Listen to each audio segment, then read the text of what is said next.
Greetings, citizens! My name is FailureToReport, and today we're going to be talking about Star Citizen, because with 3.5 live around the corner, 'tis the season to be discussing the verse once more. If you caught the 3.5 Wave 1 stream, I know I said I would be working on a 3.5 milestone patch video, but this is not that. After playing Wave 1 for a while, I felt like it was probably really unfair to drop a 3.5 video with it being in PTU because things are so in flux, let's call it.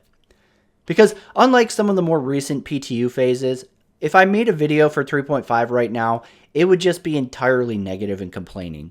So given the amount of drastic changes, especially surrounding the flight model with 3.5, I feel like I'm going to try to be fair to CIG and Star Citizen by letting them put out whatever they feel proud about to the live servers before we do a proper 3.5 milestone review video. So, with that said, you might be wondering what this video is going to be going over then, right? Well, 2 nights ago, Chris Roberts posted one of his rare cocaine-induced blogs on Spectrum, talking about the heat mechanics and their implementation into quantum traveling. Now, the first phase implementation of this mechanic was seen in 3.4, and it's now very much a constant in 3.5, and it's been getting some mixed reception to say the least. Now, in his blog, he describes what is Star Citizen's lore for quantum traveling, how it's made possible, blah-de-blah, long story made short. They created in-fiction tech to justify in-fiction wormhole traveling. In this post, Chris rightly calls it Star Citizen's hand-wavium method for creating wormhole travel and describes how those systems work and why the new heat mechanic is a thing.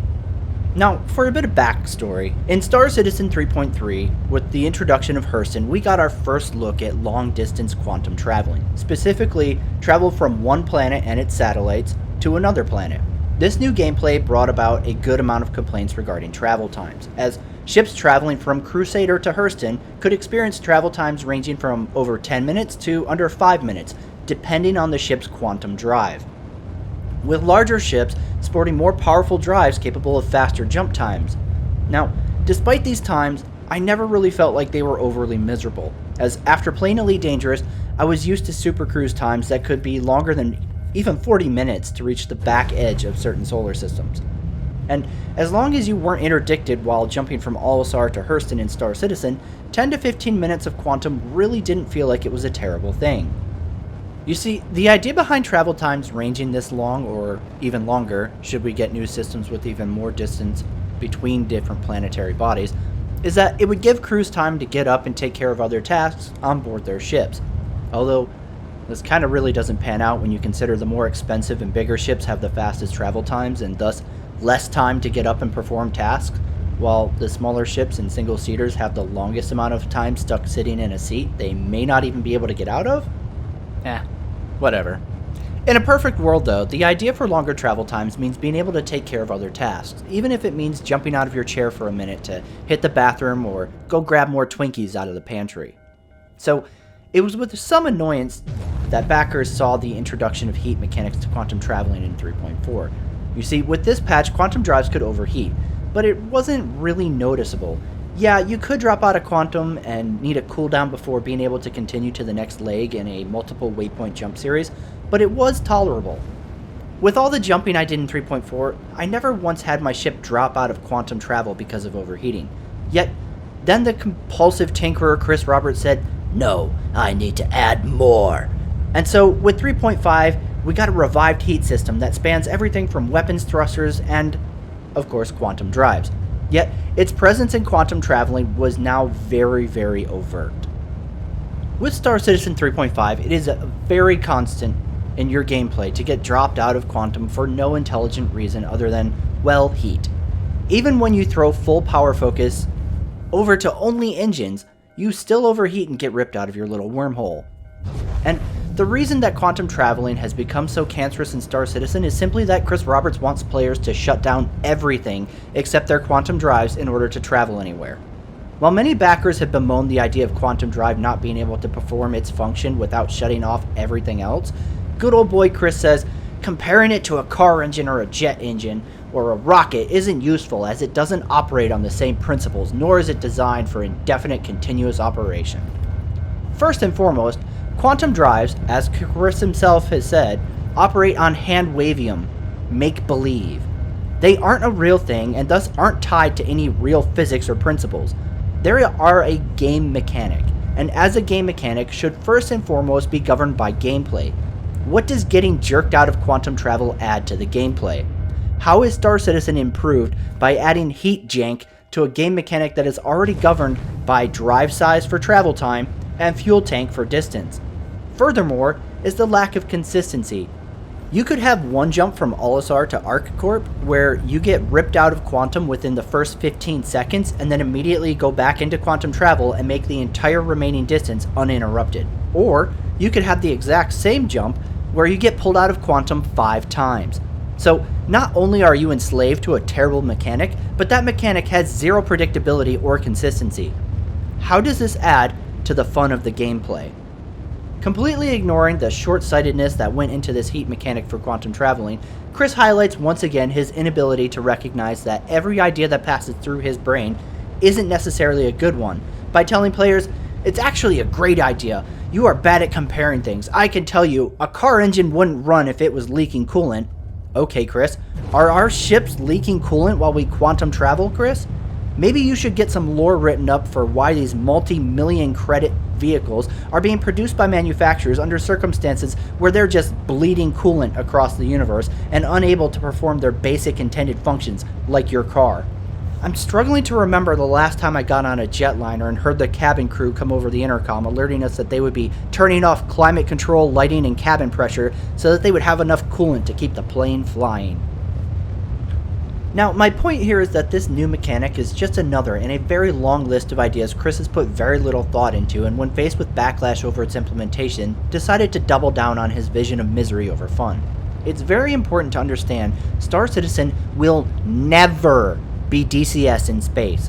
Anytime players bring up complaints about tedious systems in Star Citizen, there is inevitably a backer knight ready to stand up and shout, "This is the best damn space simulator ever! Go play Call of Duty!"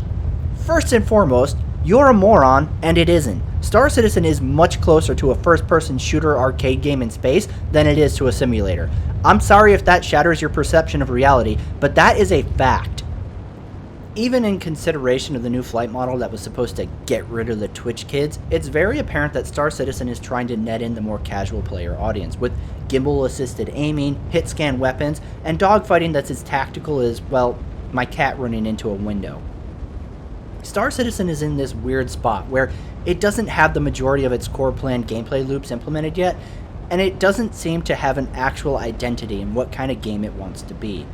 Chris flirts with ideas like hunger and thirst, needing showers to talk to NPCs, having components wear out and break, everything in your mother overheating, soon real inventories, which means no more magically carrying around 20 sets of armor, 64 assault rifles, and 5,000 magazines. While none of these mechanics are inherently bad, it seems like Chris and many in the community are oblivious to the amount of insufferable gameplay they add up to when combined. Now, as sure as the sun will come up tomorrow, some half-wit idiot is typing something along the lines of, "I don't care if you don't like it. I love this crap. Go play Call of Duty." That's fair, and you can absolutely be that idiot that has been on every now-dead game forum ever telling people to leave, which they do, and then the game wilts and dies off. Well done. You saved your dream, buddy.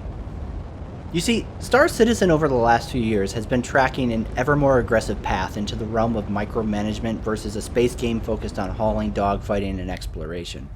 While some might not be aware of it, this has already been done. In fact, it was done at the time when Star Citizen was at one of its lowest points in the content drought, and actually saw hundreds of thousands of people trying out the space game called Hellion. What made Hellion unique was that it was a space game featuring ships with Newtonian physics. You were a person who moved around on foot, EVA'd through space with the pack. Every single thing had wear and tear, including ship components, tools, weapons, etc., etc. Does this sound familiar yet?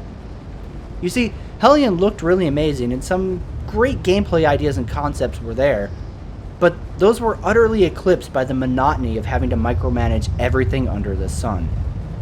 If nothing else, Hellion should have served as a warning to Cloud Imperium that there are players that want fun, engaging gameplay, But when you toss layer upon layer of busy work, micromanagement, and realism over top of the gameplay, players quit.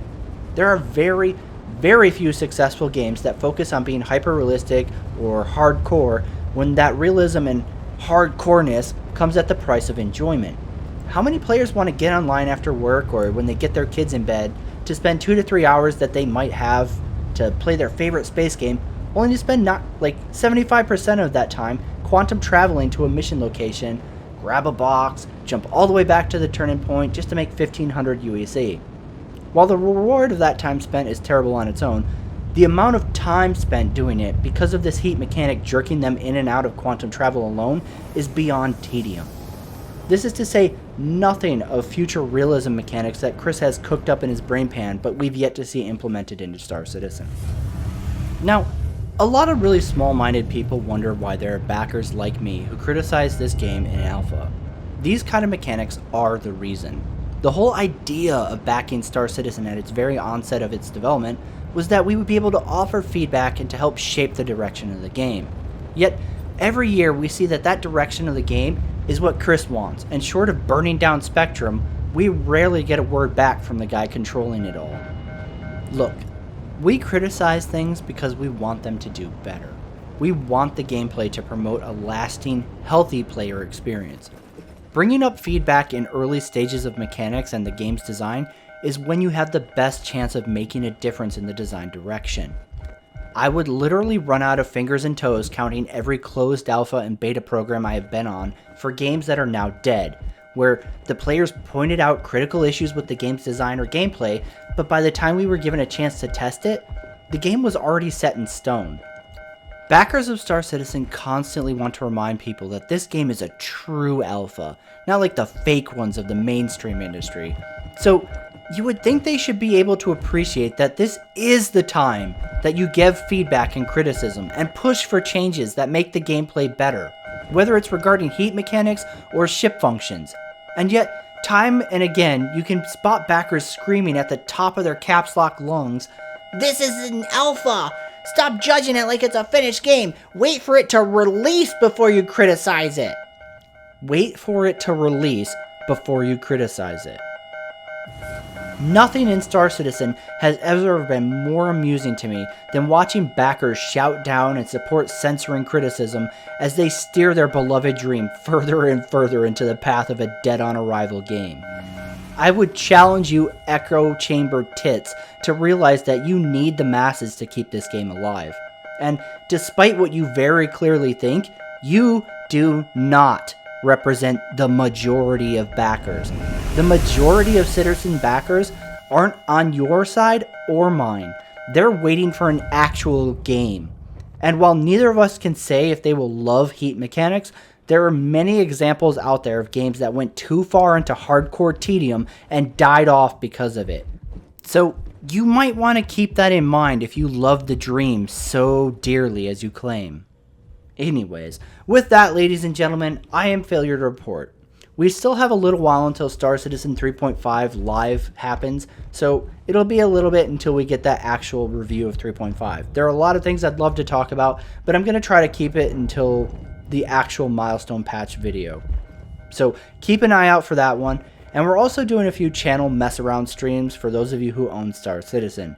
If you're interested in hanging out with the channel community and generally screwing around in game, hop on the channel Discord. The link is in the description. And say hello. As always, stay safe out there, and I will see all of you next time.